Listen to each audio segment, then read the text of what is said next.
Welcome to the 5th week of my weight loss journey. Next orange juice, ಇದಕ್ಕೆ ಸ್ವಲ್ಪ honey add ಮಾಡಿದ್ದೆ. ನಾನು ಇದನ್ನು ಸ್ಟ್ರೈನ್ ಮಾಡಲಿಲ್ಲ. ಅವರ್ಸ್ ಆ್ಯಂಡ್ 1.5 hour ಗ್ಯಾಪಲ್ಲಿ ಫ್ರೂಟ್ಸ್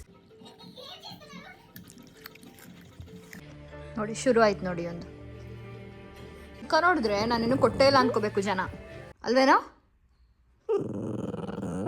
ನೋಡು, ತಿಂದೇ ಇಲ್ಲ ಪಾಪ, ಊಟ ಕೊಟ್ಟೇ ಇಲ್ಲ ಅವನಿಗೆ. ಆಮೇಲೆ ಒಂದು ಸ್ವಲ್ಪ ರೋಸ್ಟೆಡ್ ಮಖಾನ ತಿಂದೆ. ವೆಜಿಟೇಬಲ್ ಜ್ಯೂಸ್ಗೆ ನಾನು ಸ್ವಲ್ಪ ಕ್ಯುಕಂಬರ್, ಟು ಬಿ ಆನೆಸ್ಟ್ ಟೇಸ್ಟ್ ತುಂಬ ಚೆನ್ನಾಗಿತ್ತು. ಈ ಕರ್ಡ್ ರೈಸ್ ತಿನ್ನೋದಕ್ಕೆ ಹೇಳಿದರು, ಸೊ ನಾನು ಈ ಕರ್ಡ್ ರೈಸ್ಗೆ ಒಂದು ಸ್ವಲ್ಪ, ಇಟ್ ವಾಸ್ ಸೋ ಗುಡ್, ತುಂಬ ಚೆನ್ನಾಗಿತ್ತು. So that was my detox Sunday. ಬ್ರೇಕ್ಫಾಸ್ಟ್ಗೆ, ಓವರ್ ನೈಟ್ ಲಂಚ್ಗೆ ನೀವು ವರ್ಕೌಟ್ ಮಾಡೋದು ತೋರಿಸಿ ಅಂತ ಕೇಳಿದ್ರಿ. ಸೊ ಇವತ್ತು ಆರ್ಮ್ಸ್ಗೆ ಇತ್ತು, ಅದಕ್ಕೆ ಈ ಎಕ್ಸಸೈಸಸ್ನ ತೋರಿಸ್ತಾ ಇದ್ದೀನಿ. ವಾಕಿಂಗಿಗೆ ಹೊರಟ್ವಿ ನಾನು ಮತ್ತು ನನ್ನ ಮಗ. ಇವತ್ತು ತಿಂಡಿಗೆ ಉಪ್ಪಿಟ್ಟು ಮಾಡಿದ್ದೀನಿ. ಮಾರ್ನಿಂಗ್ ಸ್ನ್ಯಾಕ್ ಪ್ರಾನ್ಸ್ ಕರಿ ಮಾಡಿದ್ದೆ. ಇವತ್ತು ವರ್ಕೌಟ್ ಸೆಷನ್ ಇತ್ತು. Started my workout. ಇವತ್ತು 3 ಎಕ್ಸಸೈಸಸ್ ಹೇಳಿದ್ದಾರೆ. ಯೂಸ್ ಮಾಡಿ ನನಗೇನು ಅನ್ನಿಸ್ತು ಅನ್ನೋದನ್ನು ಆದಷ್ಟು ಬೇಗ ನಿಮಗೆ ಅಪ್ಡೇಟ್ ಮಾಡ್ತೀನಿ.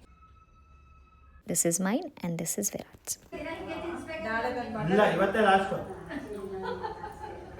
ಇವತ್ತು ನಮ್ಮ ಅತ್ತೆ ಮನೆಯಲ್ಲಿ ನನ್ನ ಕಸಿನ್ದು ಉಪನಯನ ಫಂಕ್ಷನ್ ಇತ್ತು. ನಾನು ನಾರ್ಮಲ್ ಉಪ್ಪಿಟ್ಟಿಗಿಂತ ಮಸಾಲ ಉಪ್ಪಿಟ್ಟನ್ನ ಜಾಸ್ತಿ ಇಷ್ಟಪಡ್ತೀನಿ.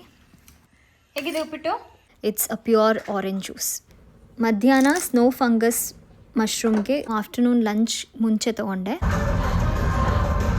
ಮಧ್ಯಾಹ್ನ ಡೆವಿಲ್ ಮೂವಿ ನೋಡೋದಕ್ಕೆ ಹೋಗಿದ್ವಿ. ಸೊ ಇದಾಗಿತ್ತು ನನ್ನ ಈ ವೀಕ್ನ ಡಯಟ್ ಆ್ಯಂಡ್ ವರ್ಕೌಟ್ ರುಟೀನ್.